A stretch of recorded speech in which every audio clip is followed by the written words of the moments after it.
नमस्कार दोस्तों, मेरा नाम है यशोवर्धन और ये है हजेला आईएएस एकेडमी का यूट्यूब प्लेटफॉर्म हजेलाज आईएएस। तो दोस्तों, इन दिनों जो बहुत चर्चा का विषय है वो है 8वां पे कमीशन और उस 8वें पे कमीशन पर कितनी वेतन में वृद्धि होगी, फिटमेंट फैक्टर क्या होगा, कर्मचारी संगठनों की मांगे क्या हैं, टर्म्स ऑफ रेफरेंस क्या हैं, इसके अध्यक्ष कौन है, सदस्य कौन है। इन सारे मुद्दों को आज हम देखने वाले हैं कि इसके अध्यक्ष कौन होंगे, सदस्य कौन होंगे, कितना समय लेगा जो वेतन आयोग है, कब से लागू होगा, कितने सालों का एरियर मिलेगा, टर्म्स ऑफ रेफरेंस क्या होंगे, देन इसके अलावा सरकार पर कितना बोझ आएगा और जो सबसे जरूरी चीज जिस पर लगातार चर्चा हो रही है कि फिटमेंट फैक्टर क्या होगा, तो हम उस पर भी चर्चा करेंगे कि फिटमेंट फैक्टर क्या होगा, कर्मचारियों की क्या मांग है, कितना होना चाहिए। इसके अलावा डॉक्टर एक्ट्रॉइड का सूत्र क्या है जिसके आधार पर फिटमेंट फैक्टर तय किया जाता है। देन इसके अलावा हम बात करेंगे जो अलग अलग जो वित्तीय संस्थाएं हैं उन्होंने किस तरह की रिपोर्ट बताई है, कुछ अनुमान लगाए हैं कि फिटमेंट फैक्टर सरकार कितना रख सकती है। इसके अलावा हम देखेंगे कि जो न्यूनतम वेतन होगा वो लगभग कितना हो सकता है। अगर हम बात करें 7वां वेतन आयोग उसमें कितना था और अब कितनी वृद्धि हो सकती है ये देखेंगे और उस चार्ट को देखेंगे कि आपका वेतन कितना हो जाएगा। अगर कोई 35,400 ले रहा है तो ये मान के चलिए कि लगभग 70,800 पे पहुंच जाएगा। तो 7वें वेतन आयोग से अगर हम 8वें वेतन आयोग वेतनमान अगर हम देखें तो यहां पर लगभग संभावना है दुगना वेतन हो जाएगा। तो चलिए इन सारी बातों को विस्तार से जानते हैं कि आखिर क्या होने वाला है, जिसको लेकर के लगातार सारे कर्मचारी और पेंशनर्स काफ़ी खुश हैं कि काफ़ी लंबे अरसे बाद 2016 के पश्चात अब उन्हें 2026 में 10 साल जैसे हो जाएंगे। हर 10-10 साल पर केंद्र सरकार वेतन आयोग गठित करती है और उस वेतन आयोग की रिकमेंडेशन सिफारिश के आधार पर फिटमेंट फैक्टर तय किया जाता है, उसके आधार पर वेतन में वृद्धि की जाती है। और ये फिटमेंट फैक्टर क्या होता है, एक तरह का टूल होता है जिसके आधार पर वेतन में वृद्धि की जाती है। तो चलिए विस्तार से जानते हैं कि क्या है। तो देखिए, केंद्र सरकार के कर्मचारी और पेंशनर्स के लिए 8वां वेतन आयोग गठित करके एक कदम और आगे बढ़ गई है सरकार। और अब देखा जाएगा कि जो आयोग है आने वाले महीनों में विभिन्न अलग अलग जो हितधारक हैं उनसे बातचीत करेंगे और तय करेंगे कि कितना वेतन होना चाहिए और इस बात की केंद्र सरकार को सिफारिश करेंगे। अब सरकार ने यहां पर क्या किया कि सरकार ने टर्म्स ऑफ रेफरेंस अर्थात वे शर्त और नियम तय कर दिए हैं जिसके आधार पर वेतन आयोग वेतन में वृद्धि की सिफारिशें करेगा। और इस 8वें वेतन आयोग की अध्यक्ष हैं सुप्रीम कोर्ट की पूर्व जस्टिस रंजना प्रकाश देसाई और इसके सदस्य हैं आईआईएम बैंगलोर के प्रोफेसर पुलक घोष और इसके अलावा एक दूसरे जो सदस्य सचिव हैं वे हैं पेट्रोलियम सचिव पंकज जैन। इस आयोग को लगभग 18 महीने में अपनी रिपोर्ट सौंपनी है। अनुमान है कि लगभग अप्रैल मई 2027 तक आयोग अपनी रिपोर्ट सौंप सकता है और इसके लागू होने की जो संभावना है, क्योंकि जनवरी 2016 में जब 7वां वेतनमान की सिफारिशें लागू हुई थी तो यहां पर माना जा रहा है कि 1 जनवरी 2026 से लागू होगा। अब आपके मन में सवाल आएगा कि अगर ये मई 2027 में अपनी रिकमेंडेशन दे रहा है तो या तो अगर ये 2028 में लागू होगा तो इस बात को समझिए कि पिछले 2 सालों के पीछे से ये लागू होगा। ऐसे में सरकार 2 सालों का एरियर देगी, मतलब वो लागू माना जाएगा 1 जनवरी 2026 से। अब अगर हम यहां देखें कि आयोग के लिए टर्म्स ऑफ रेफरेंस कैसे तय किए गए हैं तो नंबर 1 पे अगर देखा जाए तो अर्थव्यवस्था और वित्तीय व्यवस्था के प्रबंधन तथा खर्च और राजस्व के बीच में संतुलन बनाए रखना होगा। अर्थात यहां पर वेतन देखना होगा कि कितना बढ़ाया जाए, लेकिन वो वित्तीय आधार पर क्या व्यवहारिक है या नहीं, इस बात को संतुलन बनाना होगा। इसके अलावा विकास और वेलफेयर के संस्थानों की उपलब्धता सुनिश्चित करनी होगी कि ऐसा ना हो कि अगर मान लीजिए विकास और वेलफेयर के लिए जो भी जरूरी संसाधन है वे सभी वेतन के मद में ना चले जाएं, बल्कि विकास तय करने के लिए भी यहां पे संतुलन बनाए रखना आवश्यक होगा। देन फिर देखना होगा कि जो पेंशन लाभ हैं उनकी सख्त समीक्षा करनी आवश्यक होगी। ऐसा ना हो कि गैर अंशदान पेंशन योजनाओं में अपोषित लागत पर ध्यान जाए। गैर अंशदान पेंशन योजना का मतलब है कि कर्मचारी की तरफ से उसमें किसी भी तरह का योगदान नहीं दिया जाता। उस तरह की जैसे फॉर एग्जांपल चुनाव के दौरान कई सारी अलग अलग तरह की पेंशन योजनाओं का घोषणा की जाती है, या कुछ सामाजिक तौर पे जो कमजोर वर्ग हैं उनको दी जाने वाली नॉर्मली कर्मचारियों के लिए अब वर्तमान में जो चाहे वो यूनिफाइड पेंशन योजना हो या न्यू पेंशन स्कीम हो, इन सभी में कर्मचारियों का योगदान लिया जाता है। हालांकि पूरा नहीं लिया जाता, लेकिन कुछ प्रतिशत लेते हैं और बदले में बराबर से सरकार भी उतना ही योगदान या अंशदान देती है। लेकिन जैसे वृद्धावस्था पेंशन हो गई, विधवा पेंशन हो गई, कृषक सम्मान निधि हो गई, बेरोजगारी भत्ता हो गया और अन्य तरह की लाडली लक्ष्मी, दुनिया भर की बहुत सारी योजनाएं होती हैं। इस तरह की योजनाएं हम बोलेंगे तो वे कैसी होती है, अपोषित लागत वाली होती हैं। इसके अलावा यह भी देखना होगा कि राज्यों की वित्तीय स्थिति कैसी है, क्योंकि चुनावी समय पर चुनावी घोषणाओं में देखा जाता है कि कई राज्यों में इस तरह की घोषणाएं कर दी जाती है, उनको लागू करने में राज्य की वित्तीय स्थिति गड़बड़ा जाती है। इसके अलावा यह भी ध्यान रखना होगा कि पीएसयू और निजी क्षेत्र के लाभ किस तरह के हैं, उनके वेतन ढांचा किस तरह का है, क्योंकि जो प्रतिभाएं हैं वे सरकारी क्षेत्र में आए, उन्हें इतना आकर्षक वेतन मिले, सुविधाएं मिले, अन्यथा वे निजी क्षेत्र की तरफ चली जाएंगी, तो प्रतिभाओं का पलायन को भी रोकना इसका एक उद्देश्य होगा। लेकिन एक बड़ी चीज यहां पर जाननी होगी कि जिस प्रकार से देखा जाए कि 7वां वेतन आयोग जब लागू किया था तो केंद्र सरकार के ऊपर कुल 1.02 लाख करोड़ रुपए का बोझ आया था, और अब माना यह जा रहा है कि 8वां वेतनमान जब लागू किया जाएगा तो केंद्र सरकार के ऊपर सालाना बोझ 3.2 लाख तक पहुंचने की संभावना, यह अधिकतम है, ध्यान रखिएगा, यह अधिकतम है। यह जो इतना 7वां वेतन आयोग में फिटमेंट फैक्टर जो 2.57 तय किया था उसके आधार पर निकाला गया, अगर उससे कम रहेगा तो इतना बोझ नहीं आएगा। लेकिन जिसको जानना सबकी इच्छा है, जो सबसे बड़ी चीज है वो ये है कि फिटमेंट फैक्टर क्या होगा। जितने भी कर्मचारी हैं या पेंशनर्स हैं उनके बीच में सबसे ज्यादा चर्चा का विषय यही बना हुआ है कि आखिर ये फिटमेंट फैक्टर क्या होगा। तो ध्यान रखिए, ये वो एक टूल है, मल्टीप्लायर टूल है, जिसके आधार पर वेतन और पेंशन में संशोधन किया जाता है। अब कर्मचारी संगठनों की मांगे क्या हैं यह भी जानना होगा।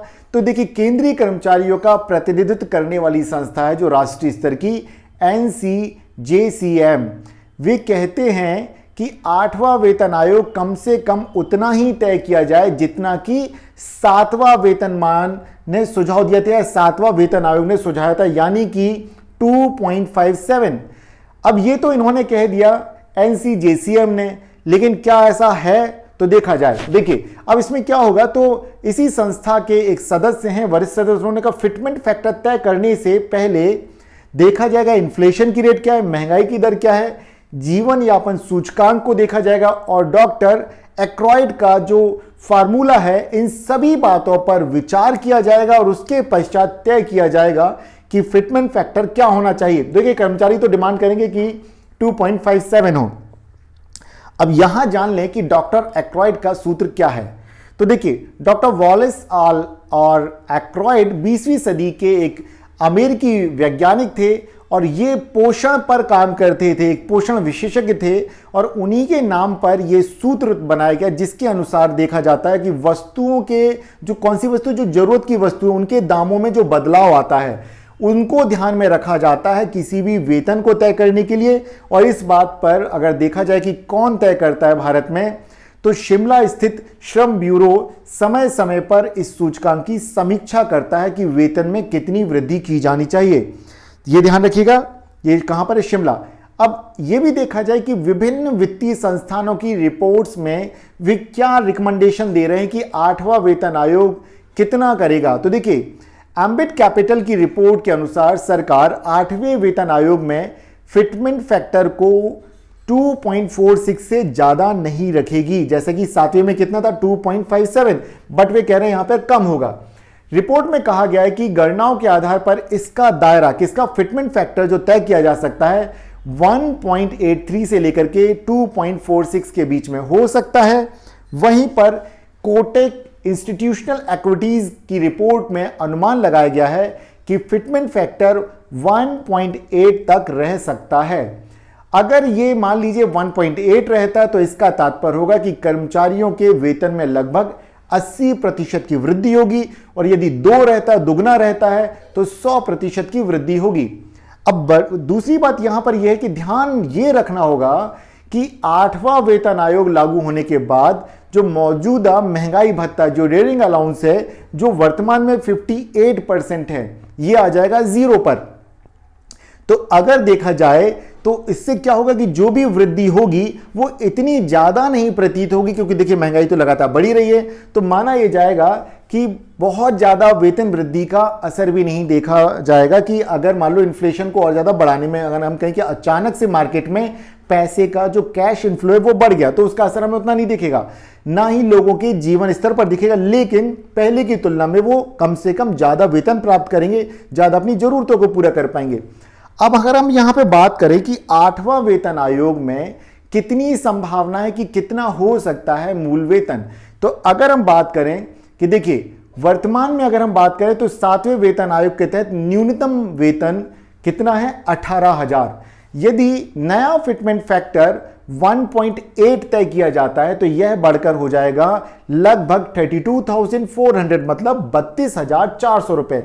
और अगर यह फिटमेंट फैक्टर 2 पहुंच जाता है, 2.0 हो जाता है, तो ये बढ़कर हो जाएगा 18 का जस्ट डबल, 36,000।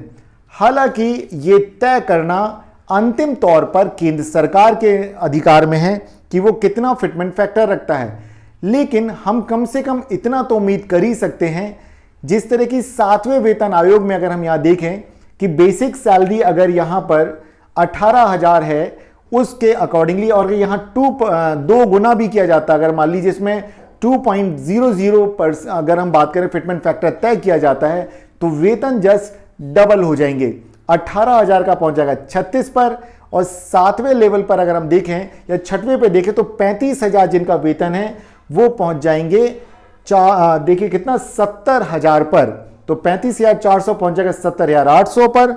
और अगर हम बात करें लेवल 17 की बात करते हैं, जो कि 2,25,000 है, वो पहुंच जाएगा 4,50,000। तो देखिए मैं ये मानता हूं कि ज्यादातर लोगों का इंटरेस्ट इसी में है, ये जानना कि उनके वेतन में कितनी वृद्धि होगी। तो इस बात को, इस चार्ट को आप देख सकते हैं, अनुमान लगा सकते हैं कि आपके वेतन में कितनी वृद्धि होने की संभावना है।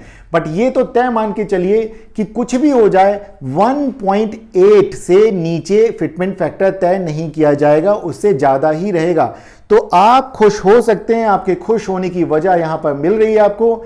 और इस तरह से अगर हम बात करें तो जैसा कि लिखा है कि सैलरी में होगी बम्पर बढ़ोतरी। अब एक बड़ा सवाल, अगर सैलरी में बढ़ोतरी होगी तो केंद्र सरकार के ऊपर बोझ पड़ेगा, इस बात में कितनी सत्यता? देखिए ये एक आंशिक सत्य है, बोझ तो पड़ेगा लेकिन सरकार के राजस्व में भी वृद्धि होगी। अब सवाल ये कैसे पॉसिबल है? देखिए अगर लोगों की तनख्वाह बढ़ती है, वेतन बढ़ता है, तो उनकी जो परचेसिंग पावर है वो बढ़ेगा, क्रय क्षमता भी बढ़ेगी। अब क्रय क्षमता बढ़ेगी तो लोग नई कार, नए कपड़े, नया मोबाइल, नया टीवी, नया घर, इन सबको लेंगे और नई नई जगह घूमने जाएंगे। कुल मिलाकर के अर्थव्यवस्था में जब ज्यादा मनी का इनफ्लो होगा तो लोग खर्च भी ज्यादा करेंगे। एक समस्या जरूर होगी, वो होगी इन्फ्लेशन इंक्रीज हो सकती है, अर्थात महंगाई बढ़ सकती है। लेकिन ये तो देखिए कुछ चीजों के साइड इफेक्ट होते ही हैं। तो यहां पर अगर वेतन में वृद्धि होगी तो उसके साइड इफेक्ट के तौर पर थोड़ी महंगाई तो देखने को मिलेगी। और देखिए अगर महंगाई बिल्कुल भी ना हो तो इन्वेस्टमेंट के लिए भी जो उत्साह होता है किसी भी व्यापारी का, पूंजीपति का, वो भी समाप्त हो जाता है। नए रोजगारों का सृजन भी लगभग रुक सा जाता है। इसलिए उम्मीद की जानी चाहिए कि 8वां वेतन आयोग जो सिफारिशें करेगा, जिसके आधार पर 8वां वेतन आयोग लागू होगा, ये पूरे भारत की अर्थव्यवस्था को बढ़ाने में योगदान देगा। अब आपके मन में सवाल आएगा, ये तो सिर्फ केंद्र सरकार के कर्मचारियों, पेंशनर्स के लिए। देखिए इसका एक साइड इफेक्ट होता है, जब जब कभी भी केंद्र सरकार ने अपने वेतन मान में वृद्धि की है तो उसी अनुपात में देखा जाता है कि राज्य सरकारें भी अपने कर्मचारियों के वेतन में वृद्धि करती हैं। तो कुल मिलाकर के साइड इफेक्ट ये होगा कि पूरे भारत के सभी कर्मचारी और पेंशनर्स की पेंशन में और वेतन में वृद्धि होगी। ऐसे में अर्थव्यवस्था के लिए काफी अच्छा संकेत होगा और बहुत तेजी से अर्थव्यवस्था, जो हम सोचते हैं कि 5 ट्रिलियन इकोनॉमी बनाना है, हमारे प्रधानमंत्री जी कई मंचों से इस बात को कह चुके हैं, वो बहुत ही जल्दी हम देखेंगे कि वो सपना साकार हो जाएगा। तो दोस्तों, आज का वीडियो आपको कैसा लगा? मैं उम्मीद करता हूं कि जो विषय हमने यहाँ रखा उसको समझाने में, आपको इस समझने में इस वीडियो को देख करके काफ़ी मदद मिलेगी। कितने वेतन में वृद्धि हो रही है इसका एक अनुमान हमने आपको दिया है। तो आप हमारे साथ बने रहिए और आपसे एक अनुरोध है कि आपको हमारे वीडियोस पसंद आते हैं और अब तक आपने हमारे इस चैनल को यदि सब्सक्राइब नहीं किया तो चैनल को कर लीजिए सब्सक्राइब, बेल बटन जरूर दबा दीजिए ताकि हमारे नए वीडियोस का नोटिफिकेशन आप तक पहुंचता रहे। और इसके अलावा इसको लाइक करना, शेयर करना ना भूलें, हमें मोटिवेशन मिलता है और इसी तरह से हम लगातार आपके लिए नए नए जो विषय हैं वो लाते रहेंगे, उन्हें सरल भाषा में आपके सामने रखते रहेंगे, आपको समझाते रहेंगे। मेरा नाम है यशोवर्धन और ये है हजेला आईएएस एकेडमी का यूट्यूब प्लेटफॉर्म हजेलाज आईएएस। अपनी लर्निंग की जर्नी जारी रखिए। हम मिलते हैं अगले दिन एक नए विषय में, नए विषय के साथ लर्निंग के दौरान। नमस्कार दोस्तों।